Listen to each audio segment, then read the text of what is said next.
Friends, study राज 25 में आपका बहुत बहुत स्वागत है। और आज हम इस क्लास में मध्य प्रदेश जीके में सबसे महत्वपूर्ण टॉपिक जो हमारा चल रहा है वो है मध्य प्रदेश में खनिज। ठीक है, तो मध्य प्रदेश में खनिज के 2 क्लास कंप्लीट हो चुकी है, जिसमें खनिज के बारे में पूरा डिटेल फर्स्ट वीडियो में बताया पहली क्लास में।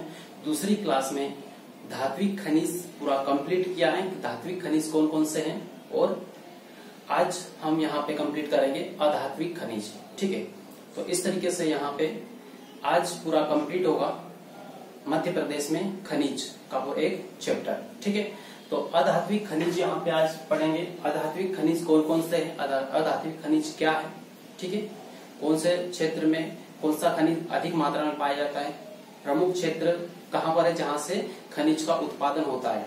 ठीक है, और भंडारण की दृष्टि से मध्य प्रदेश का कौन सा स्थान है। तो मेन फैक्ट, काफी इंपोर्टेंट फैक्ट आपको आज से यहाँ पे मिलेंगे। बस आप बने रहिए और देखते रहिए, यहाँ पे एक एक पॉइंट को पूरा समझने की कोशिश कीजिए ताकि से कि आपको हर चीज पूरी क्लियर हो सके। ठीक है, तो आइए देखते हैं यहाँ पे मध्य प्रदेश में खनिज और कौन से अधात्विक खनिज। ठीक है, कौन से है अधात्विक खनिज, आज ये पढ़ेंगे अधात्विक खनिज। ठीक, क्लियर दिख रहा होगा। अब यहाँ पे से आपको बता दूं कि यहाँ पे अधात्विक खनिज, अधात्विक का मतलब क्या होता है। अधात्विक, तो अधात्विक का मतलब ये होता है कि जिसमें धातु का कोई अंश नहीं होता है। ठीक है, अधात्विक खनिज, अधात्विक शब्द है, ये शब्द है जैसे अधात्विक। ठीक है, अधात्विक ये शब्द, इसका मतलब क्या है कि ऐसी धातु या फिर ऐसा खनिज, ठीक है, ऐसा खनिज जिसमें धातु का कोई अंश नहीं होता है। ठीक है, धातु का न होना, धातु या फिर लौह अंश का न होना। ठीक है, तो इस तरीके से अधात्विक खनिज में किसी भी प्रकार का कोई लौह अंश आपको नहीं मिलेगा, नहीं पाया जाता है इसमें, इसीलिए तो इसको अधात्विक खनिज बोलते हैं। ठीक है, नाम ही इसीलिए पड़ा। अब हम यहाँ पे आगे बढ़ेंगे और अधात्विक खनिज की थोड़ी सी डेफिनेशन टाइप से हम देख लें क्या है, थोड़ा सा और विस्तारित रूप में। तो अधात्विक खनिज वे खनिज होते हैं जिसमें किसी भी प्रकार से कोई लौह अंश नहीं पाया जाता है। ठीक है, किसी प्रकार का कोई लोहा की मात्रा नहीं पाई जाती है या फिर कोई धातु नहीं पाई जाती है। ठीक है, तो इस तरीके से यहाँ पे अधात्विक खनिज। उसके बाद फिर इसको से बात करेंगे। तो अधात्विक खनिज एमपी में कई प्रकार से कई कई रूपों में मिलता है। ठीक है, जो यहाँ पे हम देखेंगे किस किस रूप में है और कौन कौन से अधात्विक खनिज है। तो कुछ प्रमुख अधात्विक खनिज है जिससे प्रश्न कॉम्पिटिटिव एग्जाम में बनते हैं, काफी आते रहते हैं, उन अधात्विक खनिजों को पढ़ेंगे। और वो अधात्विक खनिज कौन कौन से है, तो देखिए यहाँ पे कोयला है, ठीक है, चूना है, चूना पत्थर है, हीरा है, बॉक्साइड है और अफरक। ठीक है, तो इस तरीके से इन के बारे में से केवल हमें पढ़ना है, अच्छे तरीके से एक एक पॉइंट पूरा पढ़ना है। जो मेन पॉइंट कई एग्जामों में आ चुके हैं उनको हमें यहाँ पे डिस्कस करना है। ठीक है, तो एक पॉइंट भी मिस मत करिएगा क्योंकि की हर पॉइंट यहाँ पे बहुत इंपॉर्टेंट रहेगा। ठीक है, और यदि से आप नए हो तो यहाँ पे चैनल को सब्सक्राइब जरूर कर ले, क्योंकि आपके इस टाइप से आपको डेली क्लास मिलती रहेगी। आपको यहाँ पे डेली एमपी जीके, ये खत्म होने के बाद में इंडिया को लेंगे। इस तरीके से आपको जीके की कंप्लीट क्लास और मैथ्स की कंप्लीट क्लास आपको मिलेगी। ठीक है, तो सबसे पहले ये अधात्विक खनिज आपको मैंने बताया। ठीक है, अब इसमें ये क्या देखेंगे कि जो अधात्विक खनिज है, ठीक है, अधात्विक खनिज है वो किन किन क्षेत्रों में पाया जाता है, मध्य प्रदेश के किन क्षेत्रों में वो मिलता है। ठीक है, तो क्षेत्र की बात करेंगे हम। तो क्षेत्र, पूरे कंप्लीट क्षेत्र की बात करें तो कौन सा क्षेत्र है, गोंडवाना कोयला क्षेत्र है। ठीक है, पूरा कंप्लीट क्षेत्र की बात करें तो गोंडवाना कोयला क्षेत्र है। अब इस गोंडवाना कोयला क्षेत्र की 2 पेटियां हैं। ठीक है, गोंडवाना कोयला क्षेत्र की 2 पेटियां हैं जिसमें अधात्विक खनिज मिलता है हमें। ठीक है, तो यहाँ पे अब कोयले की बात कर रहे हैं यहाँ पे। ठीक है, सबसे पहले क्या है, कोयला। तो गोंडवाना कोयला क्षेत्र, तो कोयले की बात यहाँ पे हो रही है सबसे पहला ही। ठीक है, कोयला। उसके बाद में फिर ये बाकी लेंगे। तो कोयला कहाँ पर मिलता है, गोंडवाना कोयला क्षेत्र। ठीक है, गोंडवाना कोयला क्षेत्र। यहाँ पे 2 पेटियां हैं और 2 पेटियां कौन कौन सी है आपको ये देखना है। ठीक है, तो देखो सबसे पहली जो पेटी है, सबसे पहला जो कोयला क्षेत्र है वो कौन सा है, वो है मध्य भारत कोयला क्षेत्र। मध्य भारत कोयला क्षेत्र। ठीक है, कोयला क्षेत्र। तो इस तरीके से पहला ये हुआ मध्य भारत कोयला क्षेत्र कौन सा है, तो ये आपको बता दो। तो यहाँ पे ये वाला क्षेत्र है, ये डेश डेश डेश आपको दिख रहा होगा, डेश डेश डेश, इससे घिरा हुआ क्षेत्र उधर की साइड का जितना क्षेत्र है, जिसमें रीवा, सीधी, सिंगरौली और शहडोल, उमरिया आता है। ठीक है, रीवा, सीधी, सिंगरौली, यहाँ पे शॉर्टकट में नाम लिखा है मैंने। ठीक है, रीवा, सीधी, सिंह लिखा है यहाँ पे, सिंह मतलब सिंगरौली। ठीक है, शह मतलब शहडोल और उमरी मतलब उमरिया। ठीक है, तो इस तरीके से ये वाला क्षेत्र है, ये मध्य भारत कोयला क्षेत्र है, जिसे विंध्यन कोयला क्षेत्र भी बोलते हैं। ठीक है, ये शब्द भी याद रखना, विंध्यन, विंध्यन कोयला क्षेत्र। ठीक है, ये भी बोलते हैं, इसका दूसरा नाम ये है। तो इस तरीके से यहाँ पे मध्य भारत कोयला क्षेत्र ही हुआ। और दूसरा वाला कोयला क्षेत्र कौन सा है, तो दूसरा वाला कोयला क्षेत्र है ये नीचे वाली पट्टी, ये वाली। और जो आपको पता है कि ये वाला भाग मध्य प्रदेश का कौन सा भाग है। ठीक है, पर्वत पठार जहाँ पे हमने पढ़े थे उसमें आपको अच्छे तरीके से मैंने बताया था कि ये वाली जो पूरी लाइन है, ठीक है, ये इतना जो भाग है ये सतपुड़ा कोयला क्षेत्र है। ठीक है, सतपुड़ा रेंज है यहाँ पे, इसलिए सतपुड़ा कोयला क्षेत्र नाम दिया यहाँ पे। ठीक है, तो इन क्षेत्रों में जो कोयला मिलता है वो क्षेत्र को क्या बोलते हैं, सतपुड़ा कोयला क्षेत्र। सतपुड़ा कोयला क्षेत्र।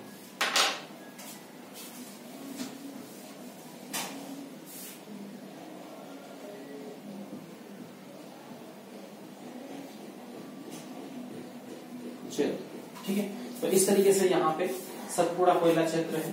तो ये 2 क्षेत्र है। ठीक है, अब इसमें भी बहुत से अलग अलग भाग है, इसमें भी अलग अलग भाग है। ठीक है, इसमें टोटल 5 भाग है मध्य भारत कोयला क्षेत्र के। ठीक, इसमें भी 4 है। तो इस तरीके से अलग अलग टोटल कुछ भाग है। ठीक, तो हम एक एक पूरे भाग के बारे में डिस्कस करेंगे। सबसे पहले मध्य भारत कोयला क्षेत्र को लेंगे। ठीक है, तो मध्य भारत कोयला क्षेत्र को पढ़ेंगे, उसके बाद में सतपुड़ा कोयला क्षेत्र को पढ़ेंगे। सतपुड़ा कोयला क्षेत्र मतलब से ये वाला भाग। ठीक है, ये वाला भाग पूरा। तो स्टार्ट करते हैं इसमें मध्य भारत कोयला क्षेत्र सबसे पहला। ठीक है, इसमें यहाँ पे थोड़ी सी जगह कम पड़ेगी, इसलिए इसको एक एक को यहाँ पे ऊपर लेंगे। ठीक है,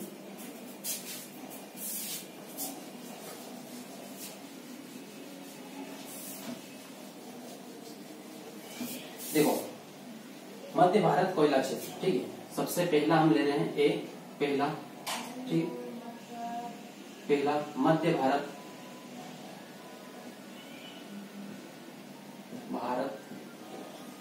कोयला क्षेत्र, कोयला क्षेत्र। ठीक है, क्षेत्र ये। ठीक, तो अब इसको यहाँ पे हम लेंगे और मध्य भारत कोयला क्षेत्र के जो अलग अलग भाग है, अलग अलग भागों में इसको डिवाइड किया है, वो कौन से भाग हैं ये देखेंगे सबसे पहले। ठीक है, तो इसका जो सबसे पहला भाग है, फर्स्ट, जिसको बोलेंगे हम ये। ठीक है, इसको यहाँ पे ए ले लेते हैं, इसको फर्स्ट की जगह क्या, ए। ठीक, ए मध्य भारत कोयला क्षेत्र। तो इसमें सबसे पहले ले लेते हैं हम इसको सिंगरौली। ठीक है, सिंगरौली, सिंगरौली। ठीक है, तो ये सिंगरौली कोयला क्षेत्र है। ठीक है, क्या है, सिंगरौली कोयला क्षेत्र, कोयला क्षेत्र ये। ठीक है, उसके बाद फिर जो दूसरा है वो है उमरिया कोयला क्षेत्र। ठीक है, या फिर सुहागपुर को सबसे पहले लेते हैं, सुहागपुर कोयला क्षेत्र। ठीक, और तीसरा लेते हैं उमरिया, उमरिया कोयला क्षेत्र। और चौथा ले लेते हैं यहाँ पे कोरार कोयला क्षेत्र। कौन सा है, कोरार, कोरार कोयला क्षेत्र। उसके बाद में पांचवा है जोहिला कोयला क्षेत्र। पांचवा कौन सा, जहां से जोहिला नदी वाला जो क्षेत्र है वो क्या है, जोहिला कोयला क्षेत्र। तो यहाँ पे जोहिला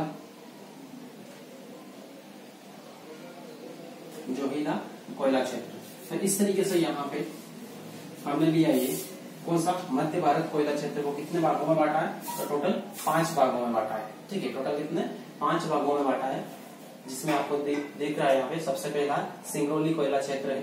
ठीक है, सोहागपुर कोयला क्षेत्र है, उमरिया कोयला क्षेत्र है, कोरार कोयला क्षेत्र है, और ये जोहिला कोयला क्षेत्र है। ठीक, तो इस तरीके से अब हम यहाँ पे आपको सबसे पहले बताएंगे सिंगरौली कोयला क्षेत्र, इसकी क्या खासियत है, इसमें कौन सा इंपोर्टेंट पॉइंट है जो इसे एग्जाम में आता रहता है या फिर आने की संभावना पूरी रहती है। ठीक है, तो आइए देखते हैं यहाँ पे सिंगरौली कोयला क्षेत्र। ठीक है, तो सिंगरौली कोयला क्षेत्र सबसे पहली बात ये कि मध्य भारत कोयला क्षेत्र का एक भाग है। ठीक है, उसके बाद फिर यहाँ पे कहाँ पर है मध्य प्रदेश में, तो सबसे पूर्वी जिला सिंगरौली, जहां पर ये सिंगरौली कोयला क्षेत्र है। ठीक, और यहाँ पे एमपी की बोलो, इंडिया की बोलो या एशिया की बोलो, इन तीनों की सबसे मोटी परत, कोयला परत कहां पर है, सिंगरौली। ठीक है, सिंगरौली के अंदर आती है। फिर से एशिया की या फिर इंडिया की, क्योंकि एशिया की है तो इंडिया की होगी और इंडिया की है तो एमपी की तो होगी। ठीक है, इसलिए एशिया की सबसे मोटी कोयला परत कहां पर है, सिंगरौली में, सिंगरौली मध्य प्रदेश में। ठीक है, मतलब मध्य प्रदेश एशिया में सबसे पहले नंबर पे है। ठीक है, सबसे मोटी कोयला परत के मामले में। ठीक, तो यहाँ पे सबसे मोटी कोयला परत एशिया की। ठीक है, एशिया की, मैं केवल एशिया लिख रहा हूं। ठीक है, एशिया, और यहाँ पे लिख रहा हूं मोटी कोयला परत, कोयला परत। ठीक है, तो इस तरीके से इसको याद रखना है यहाँ पे कि एशिया की सबसे मोटी कोयला की जो परत है वो कहाँ पर है, सिंगरौली में। ठीक है, और यहाँ पर ये लगभग कितना है, 136 मीटर, 136 मीटर के लगभग मोटी है। ठीक है, तो लगभग कितनी मोटी है, तो यहाँ पे 136 मीटर, 136 मीटर। ठीक, तो इस तरीके से यहाँ पे कितनी मोटी ये कोयला परत है, लगभग। ठीक है, फिक्स एकदम नहीं है, लगभग है, क्योंकि इसी अलग अलग बुकों में अलग अलग भी मिलता है, लेकिन ये हिंदी ग्रंथ अकादमी का ये आंकड़ा है, क्योंकि मध्य प्रदेश सरकार द्वारा जो इसे प्रकाशित की जाती है उसमें से लिया गया है, तो ये लगभग एकदम करेक्ट है। ठीक, तो इसी को करेक्ट माना जाएगा। तो लगभग ये वाला इतना मीटर मोटी है। तो इतना क्लियर हुआ आपको। यदि क्वेश्चन आ गया कि एशिया में सबसे मोटी कोयला परत कहां पर पाई जाती है, तो यदि राज्य के नाम आ गए तो एमपी। ठीक है, यदि एमपी में जिलों का नाम आ गया, जिले का नाम आ गया, तो फिर कौन सा, सिंगरौली। यदि देश का नाम आ गया तो इंडिया। ठीक है, प्रश्न कैसे भी घूम फिर के आ सकता है, बस आपको याद रखना है कि ये कहां पर है, तो ये एमपी सिंगरौली। ठीक, अब फिर हम इसी की बात करें, ये सिंगरौली कोयला क्षेत्र हुआ। ठीक है, और इसमें लगभग 2500 वर्ग किलोमीटर के एरिया में पूरा कोयला क्षेत्र फैला हुआ है। ठीक है, कितना, 2500 वर्ग किलोमीटर। ठीक, तो इस तरीके से हम देख सकते हैं 2500 वर्ग किलोमीटर में ये फैला हुआ है। तो यहाँ पे 2500 वर्ग किलोमीटर। ठीक है, इसमें ये क्षेत्र फैला हुआ है। तो इसकी बात तो हो गई। इसका जो मेन पॉइंट है जो एग्जाम में आता है, आने की पूरी संभावना रहती है, वो मैंने आपको बता दिया। अब आते हैं सोहागपुर कोयला क्षेत्र। ठीक है, सोहागपुर कोयला क्षेत्र, मतलब कोयला क्षेत्र। ठीक है, ये सब क्या है, कोयला क्षेत्र है। तो सोहागपुर कोयला क्षेत्र कहाँ पर है, सबसे पहले ये बता दूं आपको। तो सोहागपुर कोयला क्षेत्र, अब इसको यहाँ पे मिटा रहा हूं। सोहागपुर कोयला क्षेत्र कहाँ पर है, ये शह लिखा हुआ है, शह मतलब शहडोल, और शहडोल के अंदर है सोहागपुर कोयला क्षेत्र। ठीक, सोहागपुर कोयला क्षेत्र। तो यहाँ पर ये कोयला क्षेत्र है, कौन सा, सोहागपुर कोयला क्षेत्र यहाँ पर है, और ये एमपी का सबसे बड़ा कोयला क्षेत्र है। ठीक है, इन पांचों में एमपी का सबसे बड़ा कोयला क्षेत्र, न कि इन पांचों में, आप केवल ये याद रखो कि एमपी का सबसे बड़ा कोयला क्षेत्र कौन सा है, तो वो है सोहागपुर कोयला क्षेत्र। ठीक है, तो इतना आप याद रख सकते हो। तो ये है। अब ये सबसे बड़ा हो गया, ठीक है, सबसे बड़ा, सबसे बड़ा, ठीक है, बड़ा। तो इस तरीके से ये हुआ। उसके बाद अब यदि आपके माइंड में ये क्वेश्चन आता है, जैसे कि मैंने सबसे बड़ा लिखा, आपके माइंड में 100% ये क्वेश्चन आया होगा, ठीक है, क्या कि यदि ये सबसे बड़ा है तो सबसे छोटा वाला पहला क्षेत्र कौन सा है, ठीक, सबसे छोटा वाला पहला क्षेत्र कौन सा है।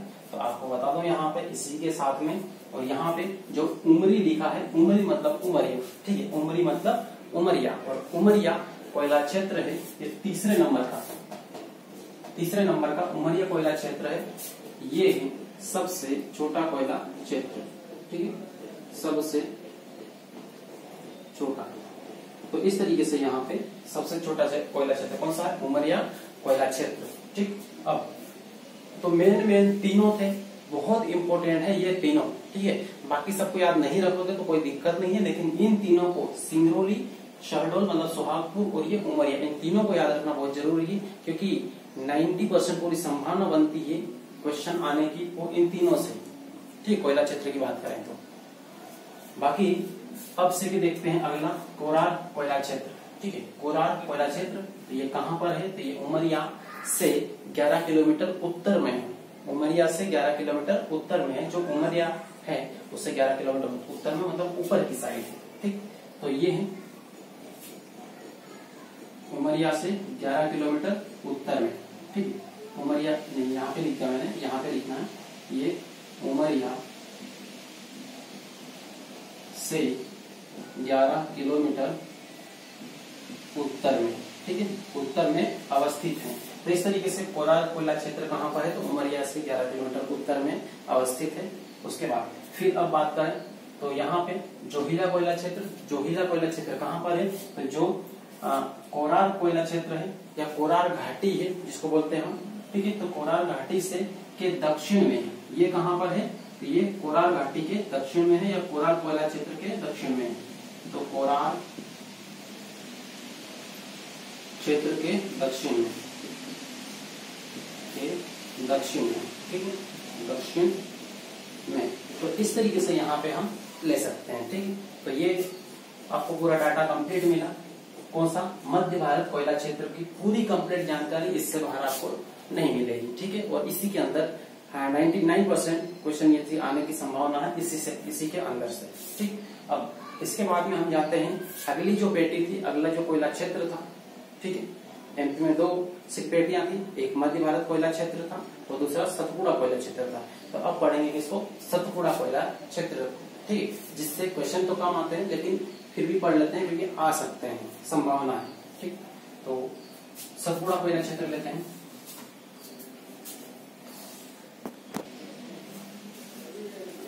इसके बाद में यहाँ पे दूसरे नंबर का है, बी नंबर का है सतपुड़ा कोयला क्षेत्र, ठीक है। तो सतपुड़ा कोयला क्षेत्र में नर्मदा नदी के दक्षिण में है, ठीक है। पूरा सतपुड़ा कोयला क्षेत्र ये वाला है, ये यहाँ पे नर्मदा नदी आएगी ऐसी इस तरीके से, ठीक है। तो इसके नीचे वाला है नर्मदा नदी के दक्षिण में जो क्षेत्र है वो सतपुड़ा कोयला क्षेत्र है। और इसके अंतर्गत कौन कौन से क्षेत्र आते हैं वो देखते हैं, ठीक है। अब सबसे पहला है मोहपानी कोयला क्षेत्र, सबसे पहले मोहापानी क्षेत्र, ठीक है। तो मोहापानी क्षेत्र, इसमें किस प्रकार का कोयला मिलता है, साधारण टाइप का कोयला मिलता है, ठीक है। साधारण क्वालिटी का किस्म का कोयला यहाँ पे मिलता है, इतना केवल याद रखना है, ठीक है, ध्यान रखना है।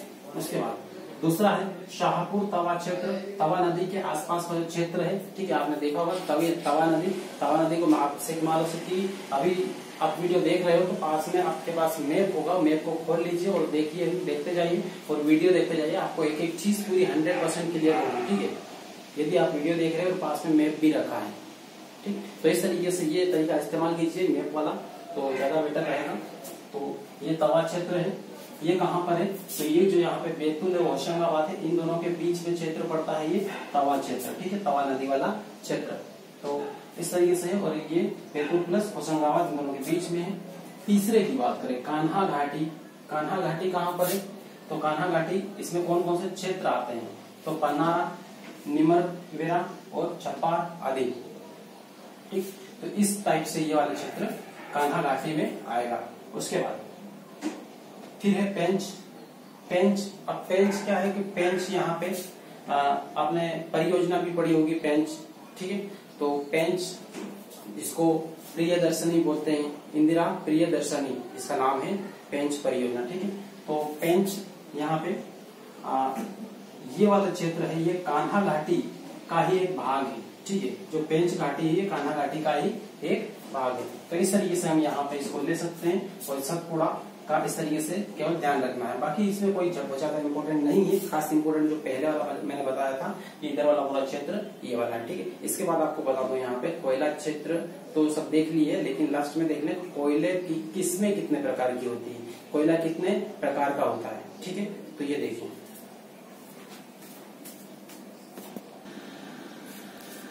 अब यहाँ पर देखें कोयले के प्रकार कौन कौन से हैं, ठीक है। तो कोयले के प्रकार कौन कौन से हैं ये आपको बता दूं। तो कोयले के प्रकार जो है वो कितने हैं, टोटल 4 है। कोयले को अलग अलग क्वालिटी के हिसाब से कितने टोटल 4 भागों में बांटा गया है, ठीक है। अब 4 भाग कौन कौन से हैं, सबसे पहला एंथ्रासाइट कोयला, ठीक है, एंथ्रासाइट कोयला। तो एंथ्रासाइट कोयला, उसके बाद दूसरा क्या है, दूसरा है बिटुमिनस कोयला, ठीक है। उसके बाद तीसरा है लिग्नाइट कोयला, ठीक, लिग्नाइट कोयला। ये मैं बता रहा जो हूँ ये श्रेणी या किस्म के घटते क्रम में बता रहा हूँ, ठीक है। लिग्नाइट कोयला और सबसे कम श्रेणी का, सबसे निम्न श्रेणी का है वो है पीट कोयला, ठीक है। तो चौथा वाला कौन सा है, पीट कोयला, सबसे निम्न श्रेणी का, जैसे उंगलियों का क्रम जैसे कि घटता है उस टाइप से घटते हुए बता रहा, ठीक। अब देखो यहाँ में कोयले के प्रकार, सबसे पहला एंथ्रासाइट कोयला। एंथ्रासाइट कोयले की जो श्रेणी है उसकी क्वालिटी है वो इन चारों में सबसे उच्च क्वालिटी का, सर्वोत्तम क्वालिटी का, सर्वोत्तम श्रेणी बोलो या फिर किस्म बोलो का कोयला है, ठीक है। तो सबसे अच्छी किस्म का कोयला होता है ये।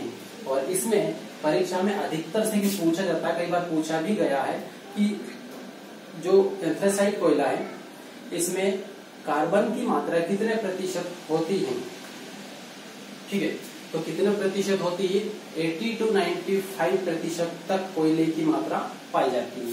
तो यहाँ पे देखें, यहाँ पे कोयले एंथ्रासाइट में है, ठीक है। एंथ्रासाइट यहाँ पे अच्छे से दिख रहा है, एंथ्रासाइट, ठीक है। तो एंथ्रासाइट में कार्बन की मात्रा कितनी है, 80 to 95%, क्लियर। एंथ्रासाइट कंप्लीट हुआ, उसके बाद फिर आते हैं बिटुमिनस कोयला। कौन सा है ये, बिटुमिनस कोयला। तो बिटुमिनस कोयला, इसके अंदर इसकी बात करें तो ये मध्यम श्रेणी या किस्म का कोयला है। क्यों, सबसे पहले ये एंथ्रासाइट है इसलिए ये मध्यम का हो गया, ठीक है। तो मध्यम श्रेणी या किस्म का कोयला है, इसमें कार्बन की मात्रा कितनी होती है, 50 to 80, ठीक है। 50 to 80, यहाँ से कम कर दो, इधर 80 से कम आएगा, इधर 50 to 80, ठीक है। इस तरीके से उसके बाद यहाँ पे तीसरे नंबर का कोयले की बात करें हम तो, और ये जो बिटुमिनस कोयला है ये गोंडवाना क्षेत्र में पाया जाता है, मतलब जो एमपी में जो कोयला मिलता है ज्यादातर वो कौन सा है, बिटुमिनस टाइप का कोयला होता है, ठीक है। तो इस तरीके से बिटुमिनस कोयला यहाँ पे एमपी में अपने को मिलता है। फिर लिग्नाइट कोयला, तो लिग्नाइट कोयला ये कौन सा है, ये निम्न श्रेणी का कोयला है, ठीक है। निम्न श्रेणी का कोयला है जिसमें कार्बन की मात्रा 40 से 55% तक मिलती है, ठीक है। उसके बाद लास्ट में बात करेंगे हम पीट कोयला की। तो पीट कोयला कौन सा है, जो एक प्रकार से कोयला बनने की शुरुआती जो अवस्था है जिसको हम बोल देंगे पीट कोयला, ठीक है। जिसमें कार्बन की मात्रा कितनी होती है, 40% तक होती है कार्बन की मात्रा, ठीक। तो इस तरीके से यहाँ पे कोयले के प्रकार कंप्लीट हो गए। अब हम देखेंगे चूना पत्थर। ये पूरी जो कहानी थी ये कोयले की, ठीक है, जहां से बहुत ज्यादा प्रश्न आते हैं इसलिए इसको पूरा डिटेल में आपको बताया है। अब शॉर्टकट वैसे के लेंगे, अगले जो दूसरे जो तत्व है, ठीक है, खनिज है वो। तो अभी देखेंगे चूना पत्थर। अब चूना पत्थर क्या है ये सब देखेंगे इसमें, ठीक है। अब देखें यहाँ पे, और अगला है जो सेकंड नंबर का है चूना पत्थर। चूना पत्थर की पूरी खासियत देखते हैं, उसकी एक एक पॉइंट पूरा देखेंगे। और इसमें चूना पत्थर होता कैसा है, ये भारी होता है और सस्ता होता है, ठीक है। भारी भी है प्लस सस्ता भी है, ठीक। और एमपी में हर जगह ये नहीं पाया जाता है, कहाँ कहाँ पर पाया जाता है तो ये आपको बताऊंगा। लेकिन उससे पहले ये एमपी में इसका जो अनुमानित भंडार है, मध्य प्रदेश में टोटल चूना पत्थर का अनुमानित भंडार है वो कितना है, तो ये 9,44,998, ठीक है, 9,44,998 मिलियन टन, ठीक है। तो इतना ये एमपी में अनुमानित भंडार है। क्या है ये? भंडार की बात है। ठीक, उसके बाद प्राप्ति की बात करें तो इस टाइप की शैलों में, चट्टानों में ये मिलता है। तो गोंडवाना प्रकार की जो चट्टानें होती है, उसके अलावा जितनी भी प्रकार की अवसादी चट्टानें या शैलें हैं, उनमें ये चूना पत्थर आपको मिलता है। तो यहाँ पे देख सकते हैं गोंडवाना को छोड़कर सभी प्रकार की अवसादी शैलों में पाया जाता है। ठीक, उसके बाद अब देखें यहाँ पे क्षेत्र कौन कौन से, तो कटनी, सतना, पन्ना, नरसिंहपुर, जबलपुर, ये इन क्षेत्र में, छिंदवाड़ा वगैरह, इनमें मिलता है क्या? चूना पत्थर। ठीक है, तो यहाँ पे देख लो ये लिखा है प से पन्ना, स से सतना। ठीक है, इसमें जो प्लस का सिंबल लगा है ये वाला, ये छूने का चिन्ह है, चूना पत्थर। और ये कट लिखा है, इसका मतलब कटनी। कटनी में, एमपी में सबसे ज्यादा जो चूना पत्थर मिलता है वो कहाँ पर है? कटनी में। ठीक है, इसलिए चूना राजधानी बोलते हैं किसको? कटनी को। ठीक, उसके बाद फिर यहाँ पे प्लस है, ये सागर है, और जबलपुर में भी है, नरसिंहपुर है, नर से नरसिंहपुर है, और छिंद से छिंदवाड़ा। तो इन क्षेत्रों में ये वाली जो पट्टी है, ये वाली पट्टी, ठीक है, इसमें क्या मिलता है? चूना पत्थर आपको मिलता है। ठीक, ये तो इस तरीके से ये कंप्लीट हुआ। और चूना पत्थर पर आधारित उद्योग कौन सा है, इस पर निर्भर उद्योग कौन सा है, तो ये है सीमेंट उद्योग। तो इस तरीके से यहाँ पे चूना पत्थर कंप्लीट होगा। चूना पत्थर के बाद में हम देखते हैं बॉक्साइट। ठीक है, बॉक्साइट कहाँ कहाँ पर कैसे कैसे मिलता है, उसके क्या क्वालिटीज है।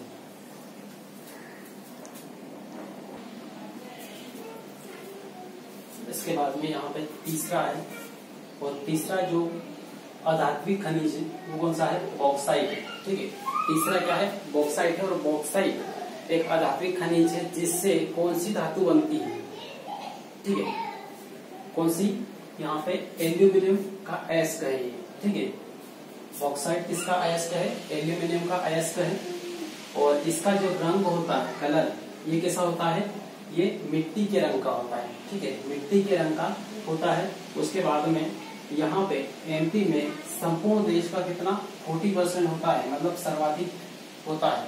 ठीक है, तो इस तरीके से एमपी में पूरे देश में जितना से कि बॉक्साइट का उत्पादन होता है, उसका 40% केवल अकेले मध्य प्रदेश में होता है। ठीक है, इसको ध्यान रखना है। तो बॉक्साइट सबसे सर्वाधिक मात्रा में एमपी में होता है। उसके बाद बॉक्साइट से क्या बनता है? एल्यूमिना बनता है। ठीक है, बॉक्साइट से क्या बनता है? एल्यूमिना। और एल्यूमिना से फिर बनता है एल्यूमिनियम, एल्यूमिनियम। ठीक है, फिर से देखें, बॉक्साइट से क्या बनता है? एल्यूमिना से क्या बनता है? एल्यूमिनियम। ठीक, तो इस तरीके से ये तीसरी अवस्था में जाके ना एल्यूमिनियम बनता है। ठीक, फिर अब भंडार की बात करें, एमपी में एल्यूमिनियम मतलब बॉक्साइट के भंडार कितने हैं? तो 20 से 30 करोड़ टन।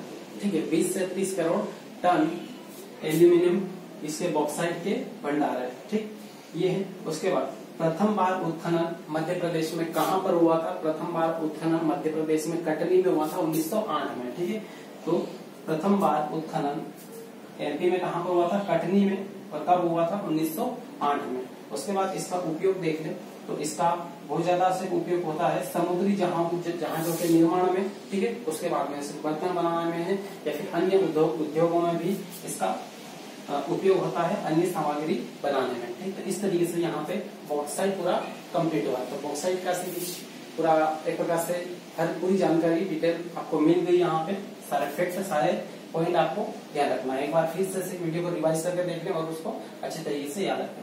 फिर अब देखते हैं हीरा। ठीक है, हीरा। तो हीरा सबसे पहले देखें तो ये सबसे कठोर धातु है। ठीक है, सबसे कठोर होता है।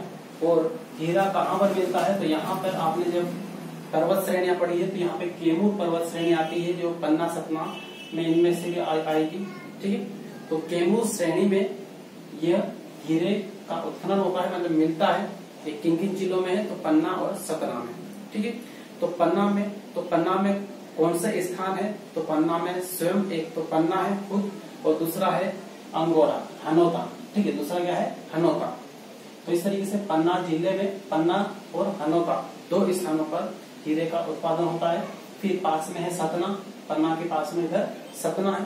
तो सतना में मझगांव, ठीक है, ये खदान है, मझगांव क्षेत्र है जहाँ पर इसकी काफी बड़ी खदान है।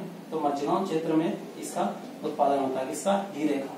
फिर यहाँ पे इधर छतरपुर है, तो छतरपुर में हनोता, ठीक है, ये अंगोरा होता है, अंगोरा क्षेत्र में छतरपुर में यहाँ पर भी क्या मिलता है, हीरा मिलता है। ठीक, तो इस तरीके से यहाँ पे, और किसमें कौन कौन सी, छतरपुर में कोहिनूर, आरलोव आदि से ही किसमें, ये अंगोरा क्षेत्र में अपने को मिलती है। तो इस टाइप से यहाँ पे हीरा भी कंप्लीट हुआ, ऑक्साइड भी कंप्लीट हुआ। ठीक है, तो इस तरीके से ये देखें। फिर अब लास्ट है वो है अभ्रक। ठीक है, लास्ट कौन सा है, अभ्रक। तो अभ्रक को देखना है,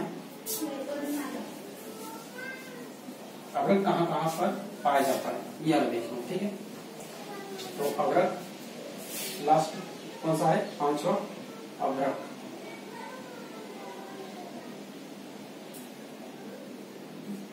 तो इस तरीके से यहाँ पे इसको देखेंगे। और ये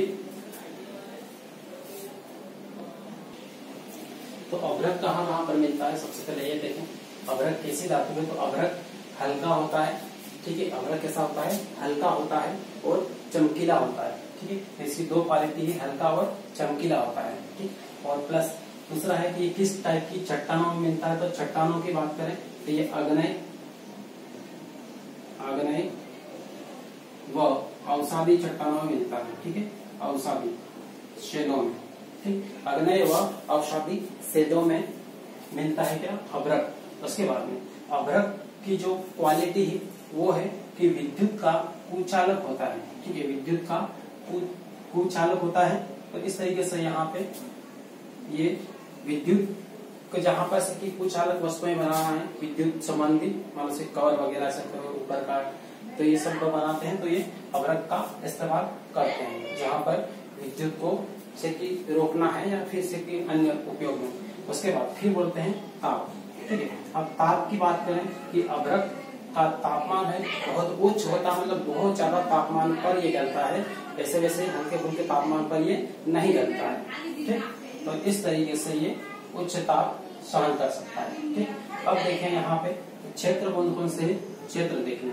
ठीक है, क्षेत्र, तो क्षेत्र में यहाँ पे सबसे पहले देखें यहाँ पर कहाँ पर, इधर होशंगाबाद में है, उसके बाद में नरसिंहपुर में है, जो ये बॉक्स बने हुए हैं। ठीक है, आयत बने हुए बॉक्स, यहाँ पे जैसे होशंगाबाद, नरसिंहपुर, उसके बाद झाबुआ में, उसके बाद मंदसौर में, मंदसौर के बाद में इधर ग्वालियर में है। ठीक है, ग्वालियर में भी अभ्रक मिलता है। उसके बाद सर्वाधिक बहुत ज्यादा मात्रा में ग्वालियर में मिलता है। ठीक है, बहुत ज्यादा मात्रा में एमपी में ग्वालियर में मिलता है। तो इस तरीके से यहाँ पे, उसके बाद इधर आ जाएगा टीकमगढ़ में ये मिलता है। ठीक है, तो इस टाइप से यहाँ पे अभ्रक प्राप्त होता है, किन जिलों में ये देख सकते हैं। ठीक, तो ये हमारा जो चैप्टर है लगभग पूरा कंप्लीट हुआ, और एक एक चीज आपको पूरी डिस्क्राइब की। वीडियो थोड़ा सा लंबा जरूर हुआ, लेकिन आपको हर पॉइंट मिलेगा हर एग्जाम के लिए। किसी भी प्रकार की मान एग्जाम होती है, तो ये जो टॉपिक मैंने पढ़ाया है इस 30 से 32 मिनट में, इसमें किसी भी प्रकार का कोई पॉइंट एग्जाम के सिलेबस से बाहर नहीं जाएगा। मतलब ये मान लो से इतना कंप्लीट कर लिया तो आपका आधात्विक खनिज जो है इसमें से क्वेश्चन इस ही टॉपिक में से, इस ही से कि मान लो से कि वीडियो में जो बताया इसमें से ही आपको मिल जाएगा, बैठ जाएगा। ठीक है, तो दोस्तों वीडियो यदि आपको अच्छा लगा तो लाइक जरूर कर लें, और नए हैं तो बेल आइकन जरूर दबा लें। ठीक है, और सब्सक्राइब कर लें।